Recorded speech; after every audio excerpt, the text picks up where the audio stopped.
5 जुलैला वरळी डोम इथं ठाकरे बंधूंचा विजयी मेळावा होणार आहे। त्या अनुषंगाने ठाकरेंची शिवसेना आणि मनसे नेत्यांकडून वरळी डोम इथं पाहणी करण्यात आली। ठाकरेंची पुन्हा एकत्रित आमंत्रण पत्रिका समोर आलेली आहे। राज ठाकरे आणि उद्धव ठाकरेंचं एकत्रित नाव असलेले आणखी एक पोस्टर समोर आलंय। महाराष्ट्रातील प्रत्येक माणूस मराठी बोलताना पाहायचा आहे, मग ही सुरुवात आहे असा आशय यावर लिहिण्यात आलाय। मराठी माणसाच्या विजयासाठी एकत्र येतोय, राजकीय विषयावर कोणतीही चर्चा करणार नाही, कार्यक्रमाला कुठलाही राजकीय रंग नाही असं शिवसेना नेते अनिल परब यांनी म्हटलंय। नवी मुंबईमध्ये मनसेनं बॅनरबाजी केली आहे। या बॅनरवरील शोलेच्या डायलॉग्सनं सर्वांचंच लक्ष वेधलं। कितने आदमी थे, सरदार 2 और तुम 3, फिर भी वापस लौट आए, या बॅनरनं सर्वांचं लक्ष वेधलंय। आमदार गोपीचंद पडळकर यांच्या विरोधात मोर्चा काढल्याप्रकरणी 20 जणांवर गुन्हा दाखल झालाय। मोर्चा काढण्यास परवानगी नसताना मोर्चा काढल्यानं ही कारवाई करण्यात आली। ख्रिश्चन धर्मगुरूंबद्दल गोपीचंद पडळकर यांनी चिथावणीखोर वादग्रस्त वक्तव्य केल्यानं ख्रिस्ती बांधव आक्रमक झाले। राहुरी शहरामध्ये ख्रिस्ती बांधवांनी जन आक्रोश मोर्चा काढला। यावेळी पडळकरांची आमदारकी रद्द करत त्यांच्यावर गुन्हा दाखल करण्याची मागणी करण्यात आली। धाराशिव संपूर्ण जिल्ह्याचं लक्ष लागून असलेल्या भूम इथल्या छत्रपती शिवाजी भूम तालुका खरेदी विक्री संघावर माजी आमदार राहुल मोटे यांचा झेंडा कायम राहिलाय। पंचवार्षिक निवडणुकीमध्ये राष्ट्रवादी काँग्रेस शरदचंद्र पवार गटानं बिनविरोध सत्ता मिळवत आपलं एक हाती प्राबल्य कायम ठेवलंय। संजय राऊतांनी मुख्यमंत्र्यांना पत्र लिहित आमदार सुनील शेळकेंवर गंभीर आरोप केलाय। सुनील शेळकेंनी शासनाची परवानगी न घेता दगडखाणीचं उत्खनन केलं, त्याबाबत कोणतीही रॉयल्टी सरकारनं घेतलेली नाही असा आरोप राऊतांनी केला। देवेंद्रची महाराष्ट्राची लूटमार थांबवा असं आवाहन खासदार संजय राऊत यांनी केलं। सुनील शेळकेंनी शासनाची रॉयल्टी बुडवली, हजारो कोटींची रॉयल्टी शेळकेंनी बुडवली असा आरोप खासदार संजय राऊतांनी केला। फडणवीसांना पुराव्यासह मी तपशील पाठवलाय असंही राऊतांनी सांगितलं। खासदार संजय राऊतांनी केलेले आरोप सुनील शेळकेंनी फेटाळून लावले। राऊतांनी आरोप करण्यापेक्षा पुरावे द्यावेत असं आवाहन सुनील शेळकेंनी केलं।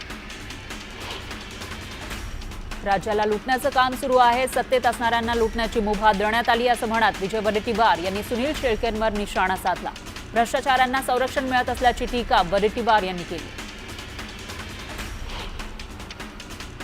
गडचिरोलीच्या कुरखेडामध्ये पुराच्या पाण्यातून रस्ता पार करताना दुचाकीस्वार वाहून गेल्याची घटना घडली। यावेळी घटनास्थळी उपस्थित नागरिकांनी धाडसानं दुचाकीस्वाराला वाचवलं।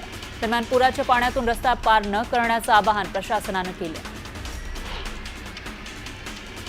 डोंबिवली बदलापूर पाईपलाईन रोडवरील निबाळी नाका इथं धक्कादायक प्रकार समोर आला आहे। विद्यार्थ्यांना शिक्षण घेणं सुद्धा अवघड झालंय। पावसाच्या साचलेल्या पाण्यात विद्यार्थ्यांनी शाळा भरवली। या घटनेमुळे तीव्र संताप व्यक्त होतोय। नाशिक शहरासह गंगापूर धरणाच्या पाचवड क्षेत्रामध्ये झालेल्या मुसळधार पावसामुळे गोदावरी नदीच्या पाणी पातळीत पुन्हा वाढ झाली आहे। गोदाकाठची सगळीच मंदिरं पुराच्या पाण्यानं वेढली गेली, त्यामुळे नागरिकांनाही सतर्कतेचा इशारा देण्यात आला।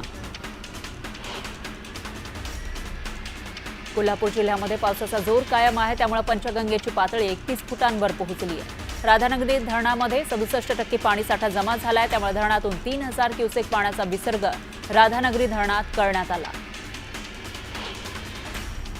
कोयना धरणाच्या पाणलोट क्षेत्रामध्ये पावसाचा जोर वाढलेला आहे, त्यामुळे धरणातून 3726 क्युसेक वेगानं पाण्याचा विसर्ग सुरू करण्यात आला। त्यामुळे कोयना आणि कृष्णा नदीकाठच्या गावांना सतर्कतेचा इशारा देण्यात आला। रायगड जिल्ह्यामध्ये पावसाळी पर्यटनादरम्यान पुन्हा एकदा दुर्घटना घडलेली आहे। माणगाव तालुक्यातील कुंभे परिसरातील चणा धबधब्यावर पोहण्यासाठी गेलेल्या एका तरुणाचा बुडून मृत्यू झालाय। सिंधुदुर्ग जिल्ह्याला पावसाचा येलो अलर्ट जारी करण्यात आलाय। मागील 24 तासात सरासरी 40.56 मिलीमीटर पावसाची नोंद झाली, तर सावंतवाडी तालुक्यात सर्वाधिक पावसाची नोंद झाली। गोंदिया जिल्ह्यामध्ये मागील 5 दिवसांपासून पावसाची रिपरिप सुरूच होती, मात्र आज सकाळपासून गोंदियामध्ये मुसळधार पावसानं हजेरी लावली, त्यामुळे शेतकऱ्यांना दिलासा मिळाला। नाशिकच्या त्र्यंबकेश्वर परिसरात जोरदार पाऊस कोसळलेला आहे। 1 तासाच्या पावसानं रस्त्यावर पाणी साचलं। पावसाचा जोर कमी झाल्यानंतर पावसाचं पाणी ओसरल्याचं चित्र पाहायला मिळालं। महाड तालुक्यातील तळीये गावावर दरड कोसळून झालेल्या दुर्घटनेला 4 वर्ष होत आली. मात्र आजही दरडींची टांगती तलवार डोक्यावर घेत इथले ग्रामस्थ भीतीच्या सावटाखाली आयुष्य जगतायत. 4 वर्षानंतरही त्यांचं पुनर्वसन अद्यापही झालेलं नाही. जायकवाडीतील पाणलोट क्षेत्रामध्ये पावसाची आवक वाढलेली आहे, त्यामुळे पिण्याच्या पाण्याचा प्रश्न मिटलाय. जायकवाडीतील जलसाठा 45% असल्यानं स्थानिकांना दिलासा मिळाला. अहिल्यानगर जिल्ह्यातील भंडारदरा निळबंडे धरण समूहामध्ये मोठ्या प्रमाणात पाण्याची आवक सुरू झाली आहे. भंडारदरा धरण 62% तर निळबंडे धरण 51% भरले. पंढरपूरमध्ये पालखी मार्गावरील 33 धोकादायक ठिकाणांपैकी 29 ठिकाणच्या रस्ता दुरुस्तीचं काम करण्यात आलं आहे. जिल्हाधिकारी कुमार आशीर्वाद यांनी ही माहिती दिली आहे. न्यूज 18 लोकमतच्या बातमीनंतर ही दुरुस्ती करण्यात आली.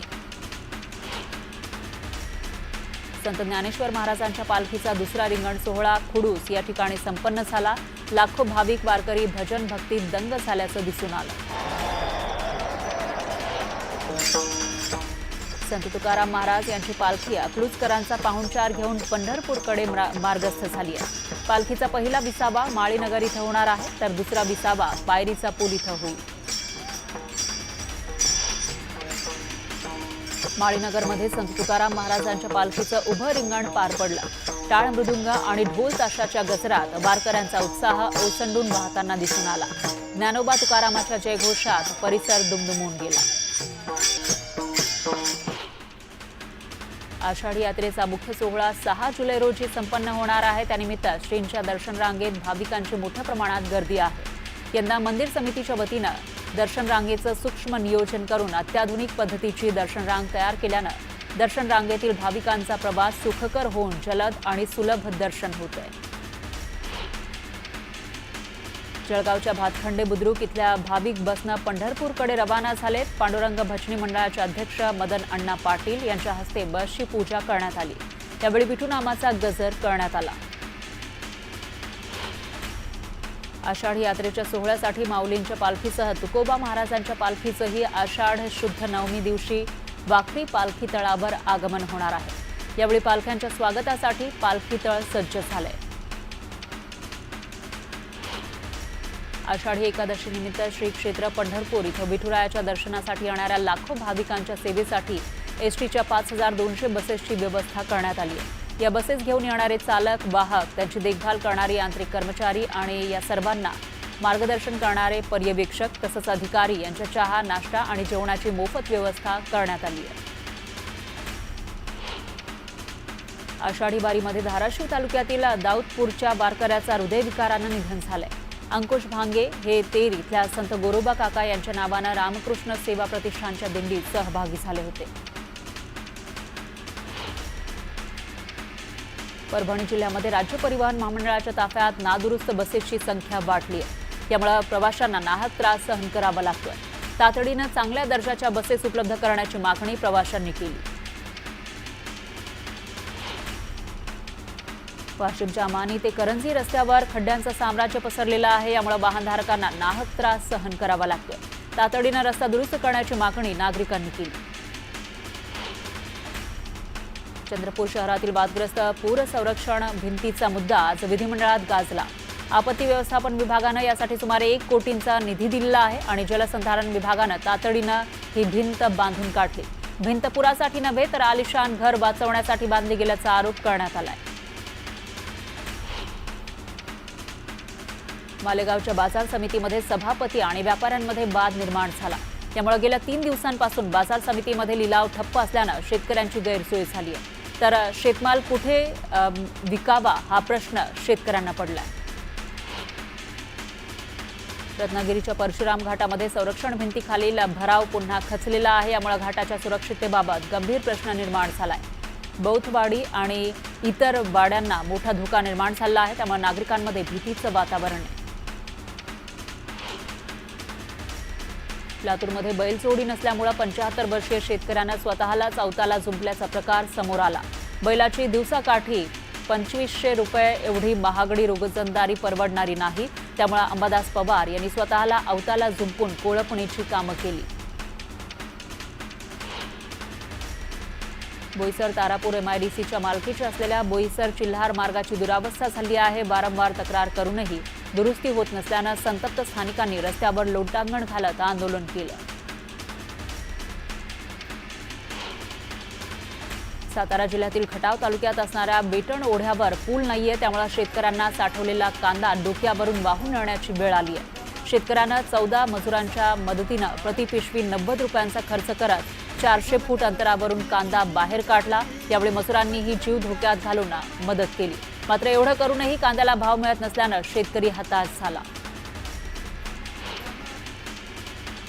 शक्तीपीठ महामार्गाविरोधात रास्ता रोको करणाऱ्या धाराशिवमधील 40 शेतकऱ्यांवर गुन्हा दाखल करण्यात आलाय। जमावबंदी आदेशाचं उल्लंघन तसंच रस्ता अडवल्याच्या कामाखाली गुन्हा दाखल करण्यात आला।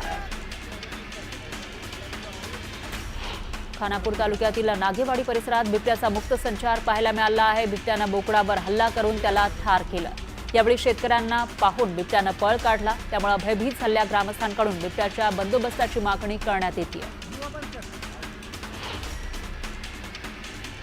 भुसावळमधील तापी नदी ही महानदी म्हणूनही ओळखली जाते। आषाढ शुद्ध सप्तमी हा शास्त्राप्रमाणे तापी नदीचा प्रकट दिवस मानला जातो, त्यामुळे आज तापी नदीचा जन्मोत्सव साजरा केला जातो। यावेळी तापी नदीच्या तीरावर जन्मोत्सव साजरा करत महापूजा आणि महाआरती करण्यात आली। जळगाव जिल्ह्यामध्ये केळी लागवडीच्या क्षेत्रात चांगलीच वाढ झाली आहे, मात्र तालुक्यातील क्षेत्रामध्ये लक्षणीय घट झाली आहे, हे एका अहवालावरून स्पष्ट झालंय। मावळमध्ये कृषी विभागाच्या संयुक्त विद्यमानं शेतकऱ्यांसाठी बीज प्रक्रिया 4 सूत्री लागवड, SRT लागवड, उत्पादन वाढीसाठी नवनवीन तंत्रज्ञान तसंच कृषी विभागाच्या योजना याबाबत कार्यक्रम घेण्यात आला। लातूर जिल्हा वृत्तपत्र विक्रेते यांनी लातूर शहरामध्ये संप पुकारलाय। वर्तमानपत्रांकडून मिळणारं कमिशन हे अत्यल्प आहे, कमिशन वाढ करून मिळावी या मागणीसाठी वृत्तपत्र विक्रेते संपावर गेले, त्यामुळे शहरातील वृत्तपत्रांचं वितरण ठप्प झालं। जून संपला असतानाही काही भागामध्ये दमदार पावसाअभावी बळीराजा चिंतेत सापडलाय, तर दुसरीकडे पाणी टंचाई कमी होण्याचं नाव घेत नाहीये। सरलेल्या जून महिन्यातही 20 गावांमध्ये 25 टँकरद्वारे पाणीपुरवठा सुरू होता। या टँकरची संख्या जामनेर, चाळीसगाव आणि अंमळनेर तालुक्यात सर्वाधिक होती।